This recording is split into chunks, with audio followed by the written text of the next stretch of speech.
Assalamualaikum warahmatullahi wabarakatuh, sahabat. Kita sekarang akan menuju ke Jawa Timur lagi ya.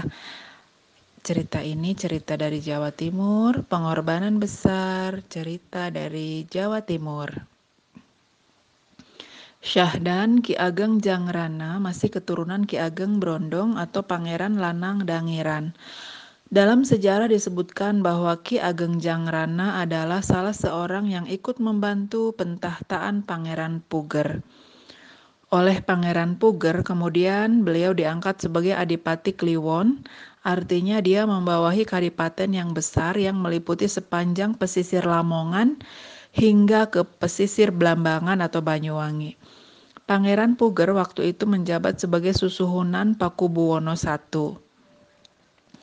Pada suatu ketika, Ki Ageng Jangrana bersama Adipati Cakraningrat dari Madura dipanggil oleh Susuhunan Pakubuwana I untuk menghadap. Ada tugas apakah kiranya sehingga Tuanku Susuhunan Pakubuwana mau memanggil hamba datang ke Kartasura? Tanya Ki Ageng Jangrana begitu menghadap di ruang pertemuan. Tugas apakah itu, Tuanku?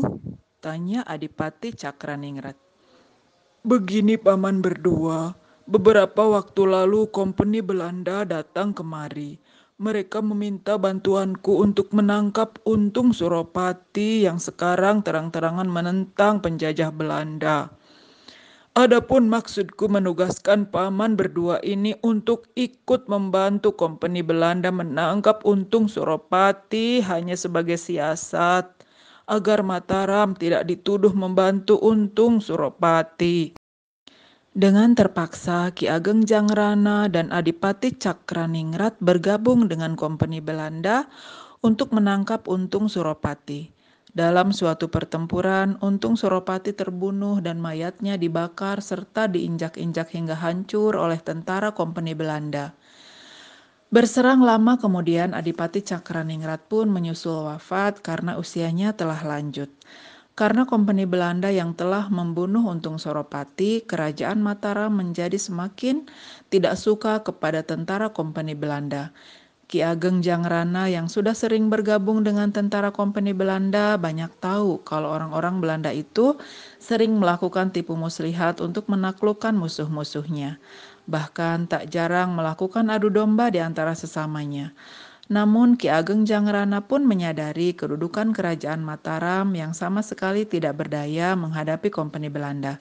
Ki Ageng Jangrana kemudian menghimpun kekuatan untuk melakukan pemberontakan terhadap kompeni Belanda.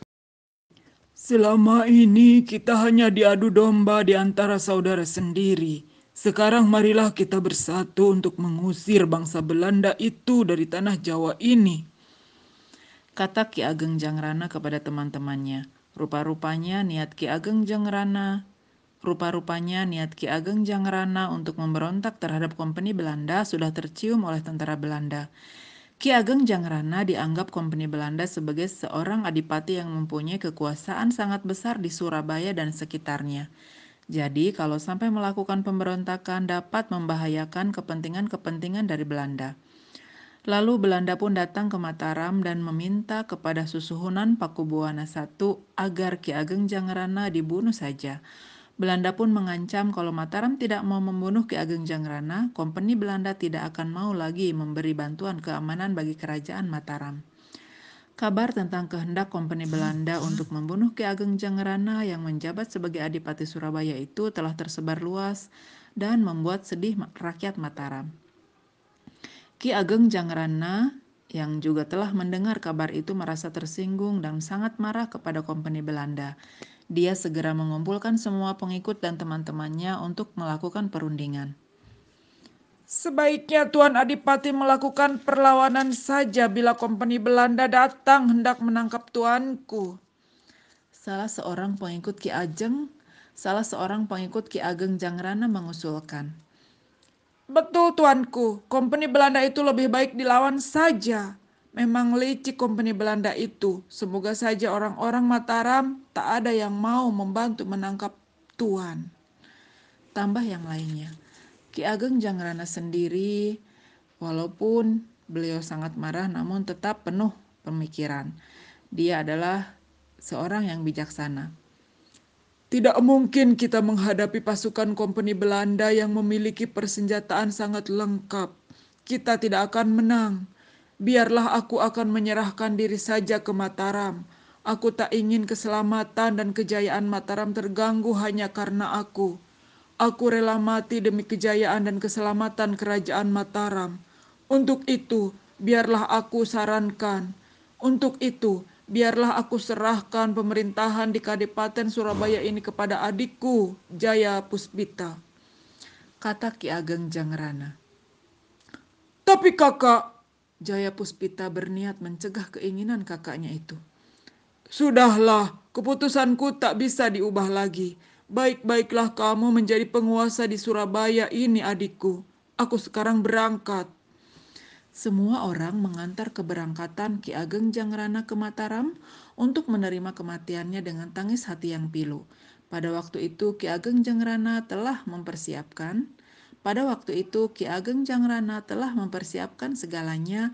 Dia telah memotong rambut, memotong kuku, dan membersihkan sekujur tubuhnya dengan air jernih yang suci, dan pakaian yang dikenakannya adalah yang berwarna putih.